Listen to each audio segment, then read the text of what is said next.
You're watching Progressively Older.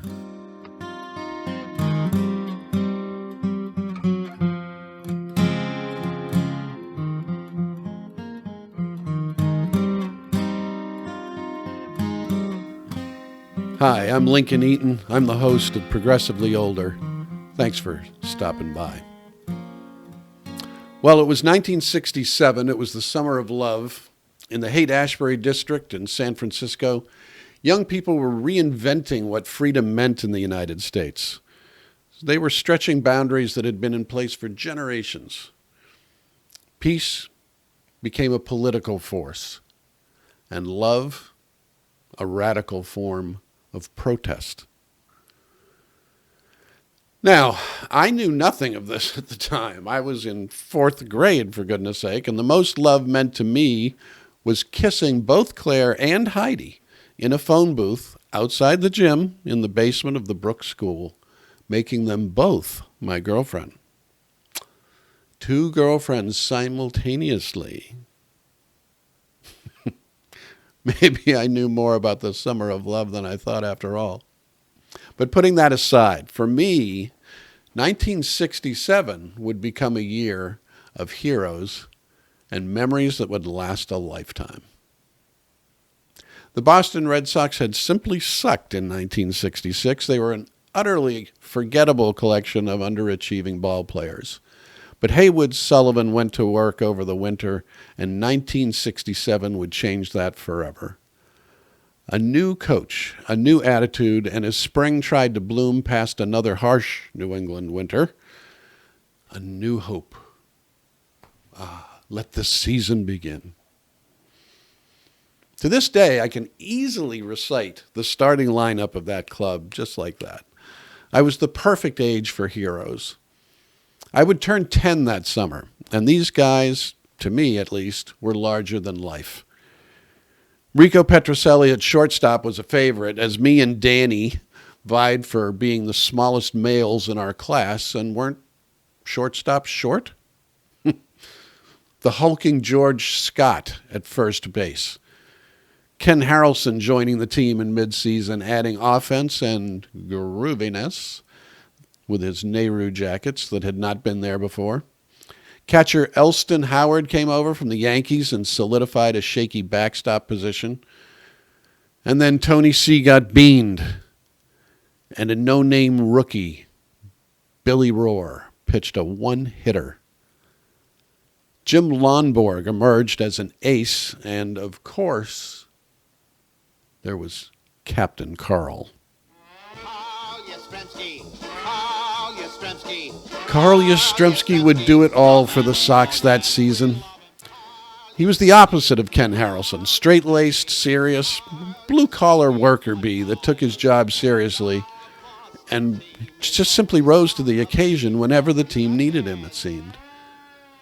Playing the green monster like he had invented it, he made Fenway's left field a kill zone where great hitters went to die. At bat, his routine would be copied by little leaguers everywhere, digging his cleats into the dirt, aggressively pressing his helmet down on his head, and still swinging so hard it would sometimes go flying anyway. They would lose the World Series in 7 games to a superhuman Bob Gibson and the St. Louis Cardinals. That fall, televisions would be rolled into our classrooms to watch the World Series games at school as we began our negotiations of 5th grade. But our priorities were clear. Man, oh man, now, that was when baseball was baseball, right? Woo!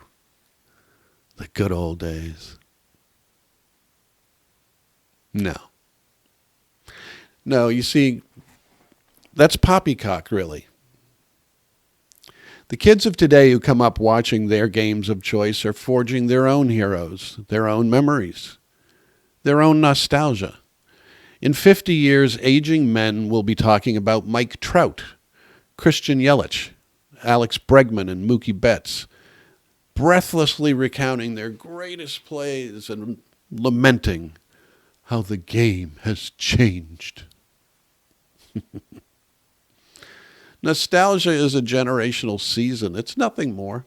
Our parents looked on us as coddled as we got 5 and 10 speeds on our bikes. What was that for? We had ballpoint pens that didn't require filling and would be thrown away. And TVs that were pretty reliable and sometimes in color. Now, their parents thought they were coddled because they had gas-powered transportation, telephones, and even indoor toilets. So we continue the inherited abuse of our children, deriding them for their cell phones and constant communication and virtual gaming. Don't worry about it. They will have fodder to vilify their children. Just have no fear of that. Progress will continue to provide grist for the mill of generational self-congratulation, and people will continue to fall into the trap of generational superiority. It's all part of the dance of aging ungracefully. Now, ironically, the new technology has provided a way for our generation to bitch about how the younger folks are being destroyed by the very tech we use to bitch about it. The memes and list posts of how we played and what we played with that litter Facebook and other social media can now consolidate the boomers into a collective ennui. Certain the youngsters will never have it so good as they try to negotiate their way through a very challenging global landscape of our generation's creation. Now, don't get me wrong. I love my nostalgia. There are memories I cherish, a fondness for how I grew up, with all the attendant whitewashing of it that makes it so clean and refreshing. I like my banana seat bike, my jeans that would eventually become flayed shorts, my PF Flyers, if money was good that fall, mint julep candy, and Turkish taffy. A skeleton key hanging on the outside wall by the front door that had opened. Roller skates that strapped to any shoes you had.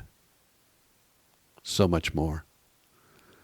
So treasured now, as they are anthropological data points of a moment in time.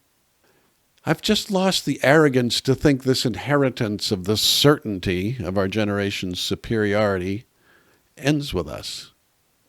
Being progressive is a two-edged sword. If the world is to move ahead and grow and learn, by definition, things are lost, left behind, and replaced. We don't commute by stallion anymore, and the bank doors don't have to be open to get our money. Our nostalgia is a function of our season, and treated carefully, it can be a source of great warmth and joy without requiring us to judge harshly what came after.